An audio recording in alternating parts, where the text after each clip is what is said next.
¿Qué pasaría si todo lo que creías saber sobre la apariencia del antiguo Egipto estuviera completamente al revés? Imagina caminar por las calles de Memphis hace 3000 años. El sol golpea sin piedad, el aire huele a resina, a incienso y a aceite perfumado, y a tu alrededor casi nadie tiene cabello. No los sacerdotes, no los generales, no los nobles, no los faraones. Todos lucen cabezas perfectamente rasuradas, brillantes bajo el sol implacable del desierto. ¿Pobreza? ¿Castigo? ¿Señal de esclavitud? No. Todo lo contrario. En el antiguo Egipto, la cabeza rasurada era el símbolo más poderoso de riqueza, autoridad y pureza divina que existía. Y los sacerdotes llevaban esta práctica hasta un extremo que hoy nos resulta casi imposible de imaginar. No solo afeitaban la cabeza, afeitaban absolutamente cada centímetro de su cuerpo, y lo hacían cada 2 días, sin excepción, durante toda su vida. Bienvenidos a Imperio de los Faraones, el canal donde los secretos más profundos del antiguo Egipto salen a la luz. Si eres nuevo aquí, te invito a suscribirte ahora mismo para no perderte ningún episodio. Y cuando termines de ver este video, déjanos tu comentario. Los comentarios son fundamentales para nosotros. Nos dicen qué temas te apasionan, qué preguntas tienes y en qué dirección llevar el canal. Tu opinión construye Imperio de los Faraones. Que disfrutes mucho el video. Hoy vamos a descubrir juntos algo que la historia popular casi nunca cuenta. ¿Por qué en el antiguo Egipto la cabeza rapada no era signo de humillación, sino de máximo poder? ¿Qué rituales de depilación extrema seguían los sacerdotes y por qué consideraban que el cabello podía ofender a los dioses? ¿Cómo el calor de 45 grados convirtió la calvicie en una cuestión de supervivencia para toda una civilización? ¿Qué significaba el famoso rizo de la juventud que llevaban los hijos de los faraones y qué ocurría cuando lo cortaban? ¿Cómo funcionaba la industria de las pelucas en el antiguo Egipto y por qué las cambiaban con la misma naturalidad con que hoy cambiamos de ropa? Prepárate. Lo que vas a escuchar va a cambiar para siempre la imagen que tenías del Egipto antiguo. Capítulo 1. El secreto más grande del Nilo. La cabeza rapada como símbolo de poder. Hay una idea que el cine y los libros nos han metido en la cabeza desde pequeños, que en las civilizaciones antiguas, y el cabello abundante y lujoso era señal de riqueza. Melenas doradas, coronas de flores, trenzas adornadas con joyas. Pero en el antiguo Egipto, esa lógica estaba completamente invertida. Aquí, el pelo natural en el cuerpo de una persona era asociado con algo muy específico: la barbarie, la suciedad, los animales del desierto, los nómadas beduinos que vagaban sin civilización ni orden. Para los egipcios, tener el cuerpo cubierto de vello era casi un insulto a la inteligencia y al orden del cosmos. La élite, en cambio, se afeitaba todo, y no de cualquier manera, con navajas de cobre, de bronce, y los más privilegiados, de oro puro, con cremas depilatorias elaboradas con ingredientes cuidadosamente seleccionados, con piedra pómez para eliminar el menor rastro de vello, con pinzas de bronce para los detalles más precisos, con sirvientes personales especializados en el arte del afeitado. Solo los más ricos podían permitirse ese nivel de cuidado. Un hombre pobre afeitaba su cabeza con un trozo de sílex afilado que se desafilaba rápidamente y dejaba cortes. Un noble, en cambio, tenía a su disposición un equipo completo de barberos profesionales, los mejores instrumentos disponibles y los ungüentos más refinados de todo el Mediterráneo. La piel perfectamente lisa no era solo estética, era una declaración política. Decía: yo tengo recursos, yo tengo tiempo, yo tengo acceso a lo mejor. Yo no soy un salvaje cubierto de lana como un animal. Y luego, Sobre esa cabeza perfectamente afeitada venía la verdadera demostración de estatus: la peluca. Las pelucas egipcias eran obras de arte vivas. Las de la alta nobleza se fabricaban con cabello humano real, y cuidadosamente cosido en pequeñas secciones sobre una base de fibra vegetal o tela. Se impregnaban con resinas aromáticas y cera de abeja para mantener su forma y dar un brillo casi metálico. Se perfumaban con aceites importados de lugares tan lejanos como Punt, en el actual Cuerno de África. Mientras tanto, las pelucas de las clases populares se fabricaban con lana de animales, fibras de palma, paja o incluso cuerdas teñidas. Se notaba la diferencia a kilómetros de distancia. Y aquí está el detalle más fascinante. Cuanto más alto era el rango de una persona, más grande y elaborada era su peluca. Los grandes nobles llegaban a usar varias pelucas apiladas una sobre otra, creando una especie de casco de aire que los protegía del sol y que, al mismo tiempo, les daba una presencia física imponente y casi sobrenatural. La cabeza rapada era la base, la peluca era el trono que se colocaba sobre ella. Capítulo 2. Los sacerdotes y el ritual más extremo de la historia. Pero si hay un grupo en el antiguo Egipto que llevó la práctica del afeitado hasta sus últimas consecuencias, ese grupo fueron los sacerdotes. Y lo que vamos a contarte ahora es algo que casi ningún documental menciona. Los sacerdotes egipcios no afeitaban solo la cabeza, afeitaban absolutamente todo el cuerpo, cada centímetro, sin excepción, la cabeza, las cejas, las pestañas, el pecho, los brazos, las piernas, todo. Y lo hacían cada 2 días de manera sistemática y rigurosa durante toda su vida al servicio del templo. ¿Por qué semejante extremo? Para entenderlo, hay que entender cómo pensaban los egipcios sobre la divinidad y la pureza.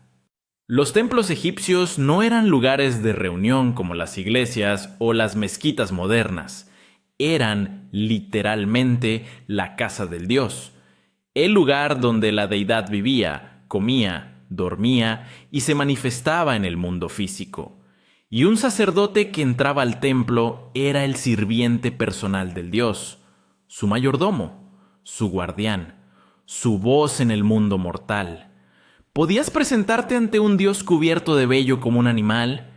¿Podías servir a Amón-Ra, señor del universo, con el mismo aspecto que un nómada del desierto? Imposible. La pureza ritual era absoluta o no era nada. Y el pelo, según la teología egipcia, era el símbolo más visible de la impureza. Era denso, acumulaba suciedad, albergaba parásitos, olía mal con el calor. Era, en esencia, todo lo opuesto a lo que un dios requería de sus servidores. El mismo nombre que se daba a los sacerdotes de rango inferior era revelador. En egipcio antiguo, uno de sus títulos más comunes se traducía simplemente como el puro, no el sabio, no el poderoso, el puro. Esa era la cualidad más importante de un sacerdote, su pureza física y ritual. Y para mantener esa pureza, el régimen era brutal en su disciplina. Cada 2 días, afeitado completo de todo el cuerpo. 4 veces al día, baño ritual. Al amanecer, al mediodía, al atardecer, a medianoche. Se usaban navajas de cobre y de bronce para el afeitado grueso. Luego, pinzas de bronce para los últimos vellos rebeldes. Luego, piedra pómez para pulir la piel hasta dejarla completamente lisa. Y en algunos casos, cremas depilatorias elaboradas con una mezcla de almidón, cal viva y otros ingredientes que actuaban sobre la raíz del pelo, haciendo que tardara más en crecer. Heródoto, el historiador griego que visitó Egipto en el siglo V antes de nuestra era, quedó tan impresionado por la higiene de los sacerdotes egipcios que escribió que los egipcios eran el pueblo más sano del mundo antiguo, y atribuyó gran parte de esa salud a sus prácticas de higiene. No iba del todo desencaminado. en un clima donde los piojos podían diezmar a un ejército entero en semanas, donde las infecciones cutáneas se propagaban con una velocidad alarmante y donde el calor convertía cualquier descuido higiénico en una amenaza mortal, afeitarse todo el cuerpo cada 2 días era efectivamente una medida de salud pública de primer orden. Los sacerdotes lo entendían como un deber religioso. La historia les da también la razón como una medida médica adelantada a su tiempo. Capítulo 3. 45 grados. Cuando afeitarse era cuestión de vida o muerte. Llegados a este punto, alguien podría preguntarse, ¿todo esto era religión y estatus o había también una razón más simple y más urgente? La respuesta es ambas cosas a la vez. Y la razón más urgente era el calor. Hablamos de un calor que hoy, con aire acondicionado y ropa técnica, nos resulta difícil de imaginar. En el antiguo Egipto, durante los meses más duros del verano, las temperaturas en el interior del país podían superar los 40 grados con facilidad. En algunas regiones del sur, los termómetros actuales registran temperaturas de 45 o más grados, sin sombra, sin viento, sin alivio y sin ninguna de las herramientas modernas que nosotros damos por sentadas. En esas condiciones, llevar cabello natural sobre la cabeza no era incómodo, era peligroso. El cabello grueso y largo actuaba como un aislante térmico que atrapaba el calor directamente sobre el cráneo, dificultando que el cuerpo pudiera regular su temperatura. En jornadas de trabajo bajo el sol directo, eso podía acabar en un golpe de calor. Y en el antiguo Egipto, un golpe de calor era casi siempre mortal. Afeitarse la cabeza no era vanidad, era supervivencia. Pero aquí viene otra vez la paradoja fascinante de la civilización egipcia. Afeitarse la cabeza y luego cubrirla con una peluca. ¿No era eso contradictorio? ¿No derrotaba el propósito del afeitado?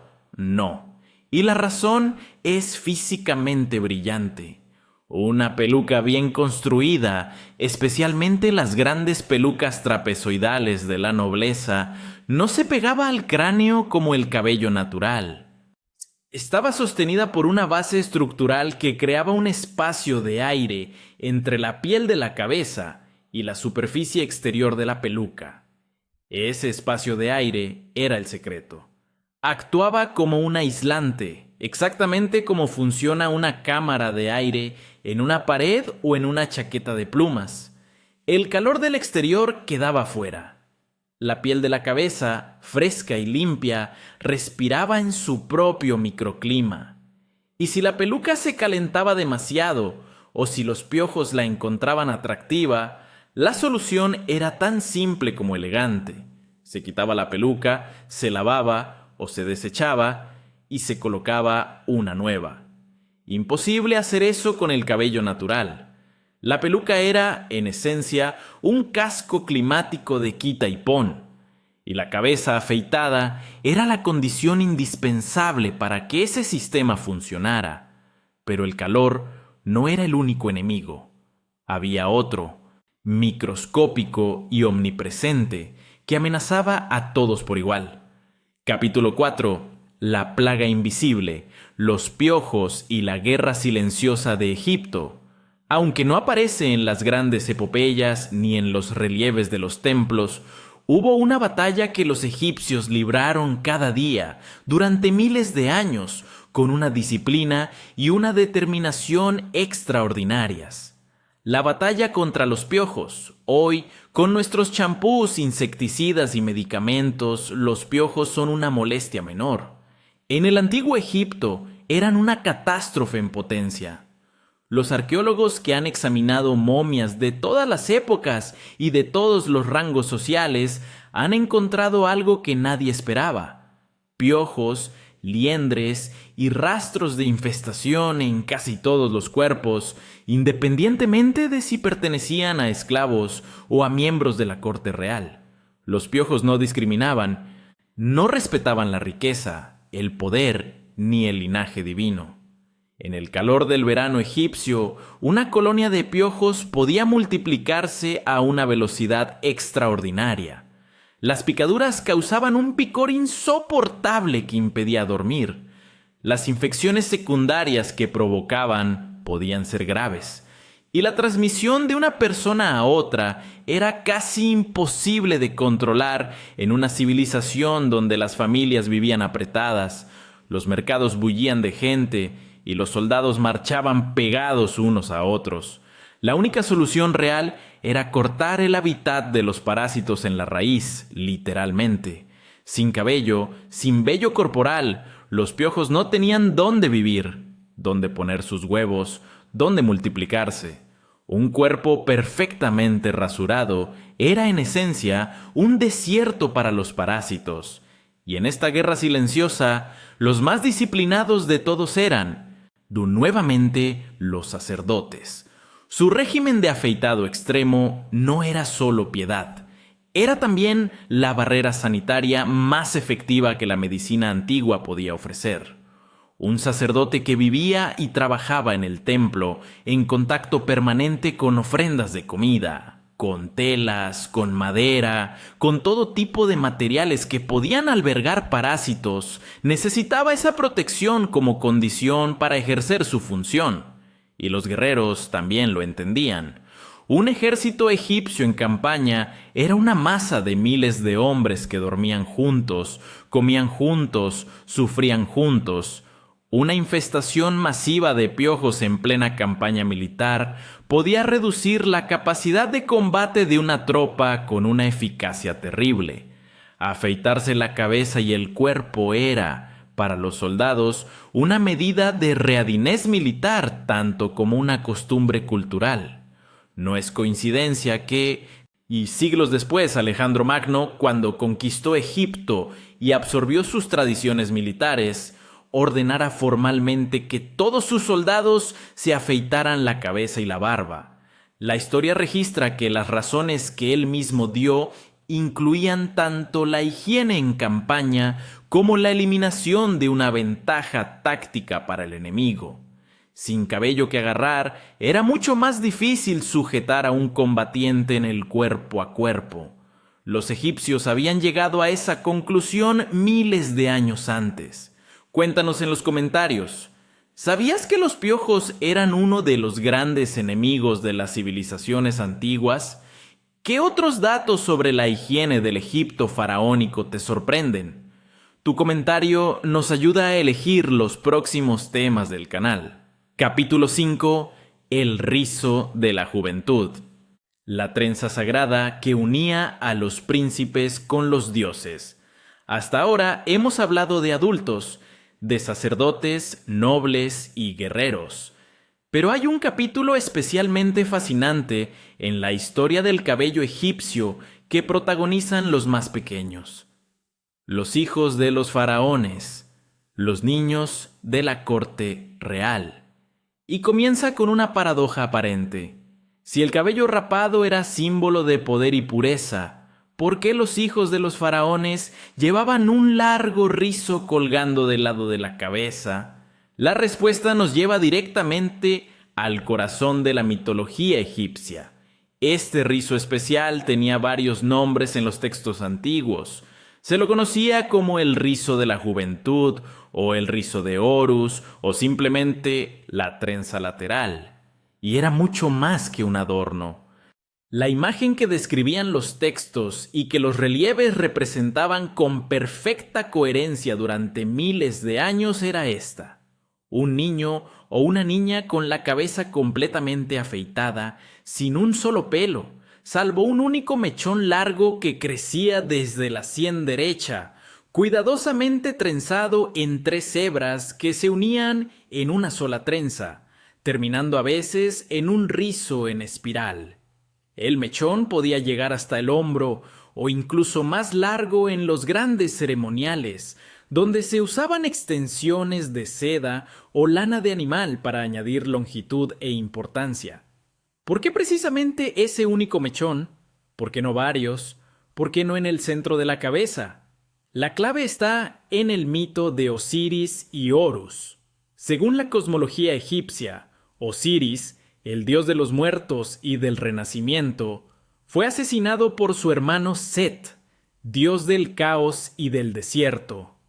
Isis, la esposa de Osiris, recogió los fragmentos del cuerpo de su esposo y con su magia poderosa lo devolvió temporalmente a la vida el tiempo suficiente para concebir un hijo. Horus. Horus era el legítimo heredero del trono de Egipto. Era el vengador de su padre. Era el rey que restauraría el orden en el cosmos. Y Horus, cuando era niño, cuando crecía escondido en los pantanos del delta del Nilo protegido por su madre Isis, llevaba exactamente esa trenza lateral. Era su marca divina, la señal de que era el heredero legítimo, el que vendría a reclamar lo que le pertenecía. Cuando los hijos del faraón llevaban el rizo de la juventud, estaban siendo identificados con Horus niño, con el heredero divino que aún no ha tomado el poder, pero que lleva en sí mismo toda la legitimidad del cosmos. Era, literalmente, y llevar la divinidad en el cabello. Y el rizo no era solo para los hijos del faraón. Las representaciones artísticas muestran niños de la nobleza, de las clases medias e incluso de los artesanos con versiones simplificadas del mismo rizo. Era una costumbre extendida por todo el tejido social egipcio, aunque naturalmente las versiones más elaboradas y lujosas pertenecían a los más privilegiados. Y luego llegaba el momento más importante, el momento en que el rizo era cortado. Ese corte no era un simple cambio de peinado, era un rito de paso, un acto que marcaba el final de la infancia y el inicio de la vida adulta, con todo lo que eso implicaba: responsabilidades, derechos, posición en la sociedad. Para los hijos del faraón, el corte del rizo era un acontecimiento de estado, una ceremonia con rituales, ofrendas a los dioses, oraciones específicas. Se agradecía la protección de Horus durante la infancia.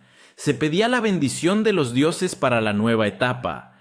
El rizo cortado no se tiraba, se guardaba, se ofrendaba al templo, se depositaba en un recipiente sagrado. Era demasiado cargado de significado divino para desecharlo sin más. Y tras el corte, el joven podía comenzar a llevar las pelucas de adulto, los emblemas de su rango, las joyas de su posición. Había cruzado el umbral. Ya no era el niño protegido por Horus, era el adulto que servía a los dioses. Capítulo 6. Las pelucas del Nilo, la industria más sofisticada del mundo antiguo. Hablar del cabello en el antiguo Egipto sin hablar de las pelucas sería como hablar de la arquitectura egipcia sin mencionar las pirámides. Las pelucas eran el corazón de toda la cultura del cabello en Egipto. Y la industria que las producía era, por su sofisticación y su escala, verdaderamente sorprendente. Vamos a recorrerla de principio a fin. La materia prima marcaba la diferencia social de manera inmediata y visible. En la cumbre de la jerarquía social estaban las pelucas de cabello humano real. Se fabricaban con pelo cuidadosamente seleccionado, probablemente comprado o donado por personas de todas las clases sociales. Este cabello se lavaba, se trataba y se cosía meticulosamente en pequeñas secciones sobre una base estructural hecha de fibra vegetal, tela o incluso cuero fino. Luego se impregnaba con resinas aromáticas y cera de abeja, que mantenían la forma y daban un brillo casi metálico. Se perfumaban con aceites de cedro, mirra, incienso y otras sustancias importadas a gran costo. Una peluca de esta calidad podía costar el equivalente a varios meses de trabajo de un artesano. Era una inversión y una declaración de poder en una sola pieza. Por debajo en la escala social venían las pelucas de lana de animal, que podían tener una apariencia bastante lograda cuando se trataban correctamente, pero que carecían del peso, la caída y el brillo del cabello humano. Eran el dominio de la clase media, los comerciantes, los artesanos de nivel medio, los soldados rasos. En el nivel más básico estaban las pelucas de fibra vegetal, paja, fibras de palma, junco trenzado. Eran funcionales, protegían del sol y cumplían con el mínimo social exigido, pero nadie las confundía con las de la élite. Las técnicas de fabricación eran extraordinariamente sofisticadas para su época. Los artesanos especializados en pelucas usaban un método que los arqueólogos han podido reconstruir gracias a los ejemplares conservados en las tumbas. Se tomaban mechones de cabello y se enrollaban sobre pequeñas varillas de madera, se fijaban con barro y se dejaban secar. Al retirar el barro, quedaban rizos perfectamente formados con una durabilidad sorprendente. Otro método consistía en trenzar el cabello en cientos de pequeñas trenzas apretadas, dispuestas en filas densas que creaban una textura visual característica y reconocible en todos los retratos de la época. Las pelucas no eran solo negras o castañas oscuras, que eran los colores más comunes. Los testimonios arqueológicos y los relieves pintados muestran pelucas en azul intenso, en naranja, en amarillo dorado. Los tintes se elaboraban con minerales y plantas. Y las pelucas ceremoniales de los faraones y los grandes sacerdotes podían llevar hilos de oro entretejidos en el cabello, amuletos con forma de serpiente, que en egipcio antiguo se llamaban ureos, cuentas de lapislázuli importado de Afganistán, y cintas de oro que rodeaban la peluca con un brillo sobrenatural. Sobre las pelucas más elaboradas, en las grandes ceremonias y los banquetes de la corte, se colocaban conos de grasa perfumada, mientras el calor de la noche iba fundiendo el cono lentamente. La grasa impregnada de aceites aromáticos se derramaba sobre la peluca y el cuello, rodeando al portador de una nube de perfume durante toda la velada. Era una experiencia sensorial diseñada para impresionar. Y lo conseguía. La industria de las pelucas creaba empleo para artesanos especializados, recolectores de materiales, comerciantes de perfumes y resinas, y por supuesto los barberos personales de los grandes señores, que eran figuras de confianza absoluta en cualquier hogar aristocrático. Solo el faraón y la alta nobleza podían permitirse un barbero personal, dedicado exclusivamente a su cuidado. Era un signo de estatus tan claro como la peluca misma. Coméntanos en los comentarios, ¿te sorprende la sofisticación de la industria de las pelucas en el antiguo Egipto? ¿Hay algún aspecto de la vida cotidiana en el antiguo Egipto que te gustaría que exploráramos en profundidad? Cada comentario es una brújula que nos orienta. Capítulo 7. Los guerreros del Nilo. Estrategia militar escrita en la piel. Hay una dimensión del cabello rasurado en el antiguo Egipto que generalmente queda fuera de los documentales y los libros de historia popular. La dimensión militar. Los ejércitos del faraón no afeitaban sus cabezas solo por razones culturales o religiosas. Lo hacían también porque en el campo de batalla, en las condiciones específicas de las guerras del mundo antiguo, la cabeza rasurada ofrecía ventajas concretas. Pensemos por un momento en lo que era combatir en el antiguo Egipto. Temperaturas que superaban los 40 grados en plena campaña de verano. Marchas de horas bajo el sol sin sombra, agua escasa. Cuerpos en contacto físico constante durante días o semanas. Un ejército con cabello natural acumulaba suciedad, sudor y parásitos a una velocidad alarmante. Los piojos pasaban de soldado a soldado con una facilidad que hoy nos resultaría difícil de concebir. Y un soldado que no dormía porque el picor era insoportable. que perdía sangre a cuentagotas a través de centenares de picaduras, que desarrollaba infecciones cutáneas, era un soldado menos eficaz en el combate. La cabeza rasurada era para el ejército del faraón lo que la vacuna es para los ejércitos modernos, una medida de salud colectiva que preservaba la capacidad de combate de la tropa. Pero había otro factor táctico que, aunque las fuentes egipcias no lo mencionan directamente, la historia militar universal sí ha registrado. Sin cabello que agarrar, un combatiente es mucho más difícil de controlar en el cuerpo a cuerpo. No se puede tirar de él para desequilibrarlo. No se puede girar su cabeza agarrando el pelo. No se le puede inmovilizar por la cabeza mientras un segundo adversario ataca. Cuando Alejandro Magno, siglos después de la gran época faraónica, ordenó a sus soldados que se afeitaran la cabeza y la barba antes de la batalla, los historiadores de la época recogieron que él mismo argumentó precisamente este punto. El cabello es una manija que el enemigo puede usar contra ti. Los egipcios habían llegado a esta conclusión mucho antes, aunque por razones que empezaron siendo higiénicas y culturales, y que con el tiempo adquirieron también una dimensión táctica.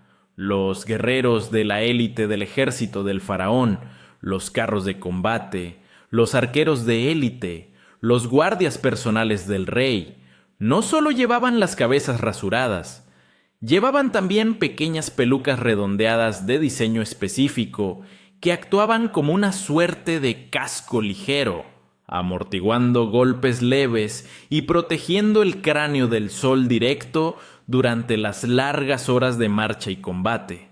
No era un casco de metal, pero en un ejército donde los cascos de bronce eran un privilegio reservado a los oficiales, una peluca gruesa era mejor que nada. Y además podía lavarse o reemplazarse, lo que ningún casco podía hacer. Capítulo 8. Las navajas de los dioses, los instrumentos del afeitado en el antiguo Egipto. Hay algo profundamente humano en los instrumentos cotidianos que una civilización produce. Nos dicen más sobre su tecnología, su economía y sus valores que muchos textos oficiales. Y los instrumentos de afeitado del antiguo Egipto son una ventana extraordinaria hacia la vida real de sus habitantes. En los tiempos más remotos, cuando el metal era escaso o desconocido, los egipcios usaban para afeitarse lascas de sílex y de obsidiana. Estas piedras podían afilarse hasta conseguir un filo sorprendentemente eficaz, pero se desafilaban rápidamente y no podían reutilizarse indefinidamente. Para las clases populares, este era el único recurso disponible. Para un sacerdote que se afeitaba todo el cuerpo cada 2 días, era una tortura cotidiana. El avance al metal cambió todo. Las primeras navajas de cobre aparecen en el registro arqueológico egipcio hace más de 4000 años. Tenían una forma característica, una hoja semicircular o redondeada, con un mango que a veces era simplemente una extensión de la hoja y otras veces se fabricaba en marfil, en madera exótica o en hueso. Eran perfectamente funcionales y podían mantenerse afiladas durante mucho más tiempo que las herramientas de piedra. Con el tiempo vino el bronce, una aleación de cobre y estaño que producía un metal más duro, más resistente y capaz de mantener un filo más fino. Las navajas de bronce del período del Imperio Nuevo, que los arqueólogos han encontrado en tumbas de todas las épocas, son a menudo verdaderas obras de arte. Las más elaboradas tienen mangos en forma de pato o de caballo, incrustados con oro y lapislázuli, con decoraciones grabadas que representan escenas de la naturaleza o símbolos divinos. Estas no eran solo herramientas, eran objetos de lujo, eran declaraciones de estatus. Los nobles las exhibían. Las colocaban en sus tumbas para seguir usándolas en la otra vida. Además de las navajas, el kit de aseo de un egipcio de posición incluía pinzas de bronce para eliminar los pelos más difíciles, generalmente fabricadas como una sola pieza de metal doblado y a menudo bellamente decoradas. Se han encontrado pinzas que probablemente pertenecieron a médicos o a cosméticos de la corte, con inscripciones que invocaban la protección de determinados dioses, y para los acabados finales, la piedra pómez era indispensable. Frotada sobre la piel después del afeitado, eliminaba los últimos rastros de vello y dejaba la piel tersa al tacto. Para complementar todo esto, los egipcios desarrollaron también preparados cosméticos que hoy llamaríamos cremas depilatorias. Las recetas que han sobrevivido en papiros médicos describen mezclas de almidón cocido, cal viva y en algunos casos arsénico o sus derivados, aplicadas sobre la piel y retiradas tras un breve periodo de contacto. Estas cremas dañaban el folículo piloso y debilitaban el pelo, haciéndolo más fácil de eliminar y más lento en crecer. Eran corrosivas si se usaban incorrectamente y probablemente causaban irritación y quemaduras en manos de aficionados. Pero en las manos de los especialistas del templo o de los barberos de la corte, eran un instrumento eficaz. El nivel de sofisticación de toda esta industria cosmética era, para su época, absolutamente excepcional. Capítulo 9. El legado que no sabías que tenías. Llegamos al final de nuestro viaje por la civilización del cabello rasurado. Y antes de cerrar, vale la pena hacerse una última pregunta. ¿De qué nos habla todo esto sobre los egipcios? Nos habla de una civilización que pensaba con una profundidad notable sobre el cuerpo, la higiene, la presentación social y el significado simbólico de la apariencia física. Nos habla de un pueblo que, enfrentado a desafíos durísimos, desde el calor extremo hasta la plaga de parásitos, encontró soluciones prácticas, elegantes y cargadas de significado. Nos habla de una sociedad donde la apariencia externa era un lenguaje, donde la calidad de una peluca decía más sobre un hombre que cualquier declaración verbal, donde un único mechón de cabello en la sien de un niño lo conectaba con los dioses y lo identificaba como heredero de un linaje sagrado. Nos habla, en definitiva, de unos seres humanos extraordinariamente creativos, pragmáticos y profundamente espirituales que construyeron alrededor de algo tan aparentemente banal como el afeitado un sistema complejo de significados, rituales, jerarquías y tecnologías. La próxima vez que veas una imagen de un faraón o de un sacerdote con la cabeza rasurada, piensa en todo lo que hay detrás de esa apariencia. No es simpleza, no es pobreza, no es barbarismo, es miles de años de sabiduría acumulada, es ciencia adelantada a su tiempo, es arte. Y es teología, es política, es supervivencia, es Egipto. Y ahora queremos escucharte a ti. ¿Qué parte de todo lo que has escuchado hoy te ha sorprendido más? ¿El extremo ritual de depilación total de los sacerdotes? ¿El significado sagrado del rizo de la juventud? ¿La sofisticación casi moderna de la industria de las pelucas? ¿O quizás el hecho de que la cabeza rasurada fuera un signo de máximo poder y no de humillación? Déjanos tu comentario ahora mismo. Tu participación es lo que mantiene vivo este canal.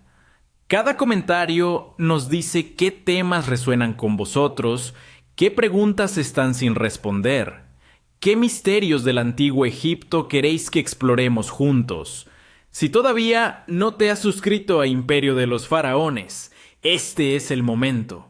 Cada semana traemos historias y misterios y revelaciones sobre la civilización más fascinante que el mundo ha conocido. Los secretos del Nilo son inagotables. Seguimos explorando juntos. Hasta la próxima revelación.